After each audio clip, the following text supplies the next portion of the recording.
Bonjour, c'est CryptoFab. Alors aujourd'hui, j'aimerais vous informer sur les tentatives de phishing qu'il peut y avoir en fait notamment sur Twitter, sur X. Là, j'ai un bon exemple. En fait, j'ai été contacté donc via X par quelqu'un qui m'avait l'air tout à fait honnête.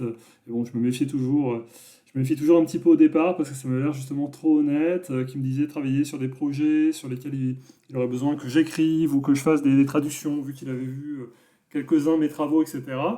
Et donc, on avait passé à la phase de l'email. Alors, j'ai un email dans ce cas-là que j'utilise qui est assez déconnecté en fait de là où je suis réellement, donc j'ai quelques précautions derrière, mais donc j'utilise pour ces cas-là.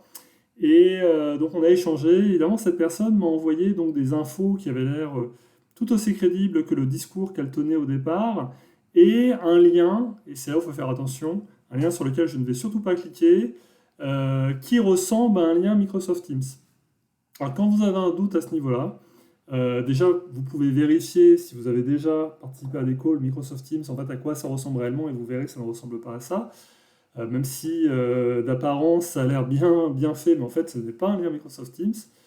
Si vous allez sur des checkers d'adresse URL, ben, en fait, comme ça vous évite de l'ouvrir, mais ça va vous montrer l'écran vers lequel ça va vous amener. Et c'est un écran qui a l'air tout à fait legit en fait, hein. Vous allez voir un écran avec un lien, rejoindre la call, etc. Donc ça ne répond pas à la question. Quelque chose qui marche assez bien, c'est ChatGPT. En fait, là, ChatGPT, c'est hyper utile dans ce cas-là. Vous rentrez simplement ce lien pour vérifier. Donc du coup, ça vous évite de l'ouvrir. Et là, ChatGPT vous répond clairement non, ce n'est pas un lien legit Microsoft Teams Link. En fait, les liens legitimate correspondent à ce type de lien, donc teams.microsoft.com ou teams.live.com. Donc ce n'est en aucun cas un lien officiel. C'est probablement donc une tentative de phishing.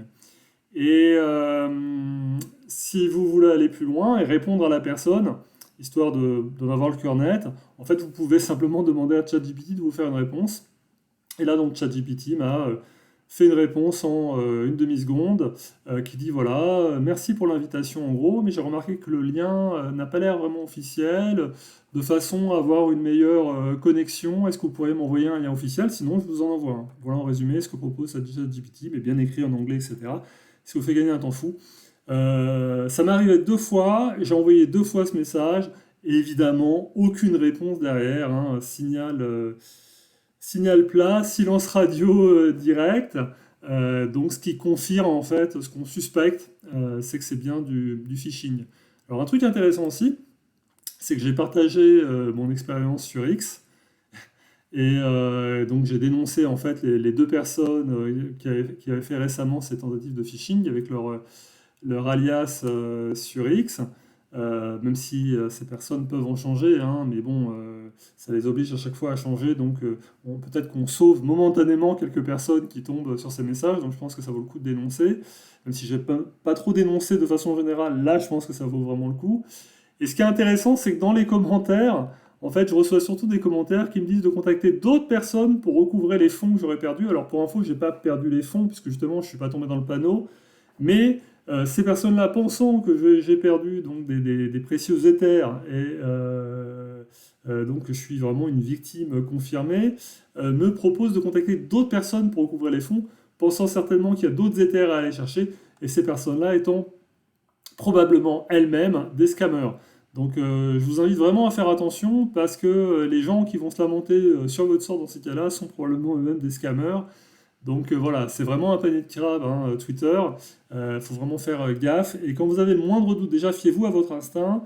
Et si vraiment vous n'êtes pas complètement sûr, ne cliquez surtout pas sur le lien.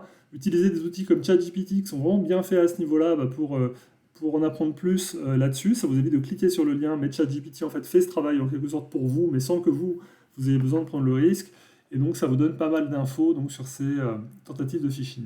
Voilà, c'est tout pour moi. C'était pas vraiment de l'info crypto, mais je pense que c'est utile aussi. Quand on est dans ce monde-là, il faut apprendre à se protéger. Et d'ailleurs, je vous enverrai plus d'infos, je vous donnerai plus d'infos prochainement sur les différentes plateformes auxquelles il faut faire attention. Il n'y a pas que X, il y a d'autres médias auxquels il faut faire attention. les alternatives et comment se protéger de tout ça. Je vous en dirai un petit peu plus. Je pense passer un peu plus de temps sur la cybersécurité dans les temps qui viennent parce que c'est vraiment très important. C'est pas le tout d'accumuler des cryptos, il faut savoir comment les protéger. Voilà, même si ça paraît un peu rabat-joie, sachez que statistiquement, en fait, il y en a énormément en réalité qui ont perdu tout ce qu'ils ont gagné en se faisant avoir vraiment très très bêtement. Donc personne n'est à l'abri, il faut vraiment avoir des bonnes pratiques. Merci, à très bientôt, au revoir.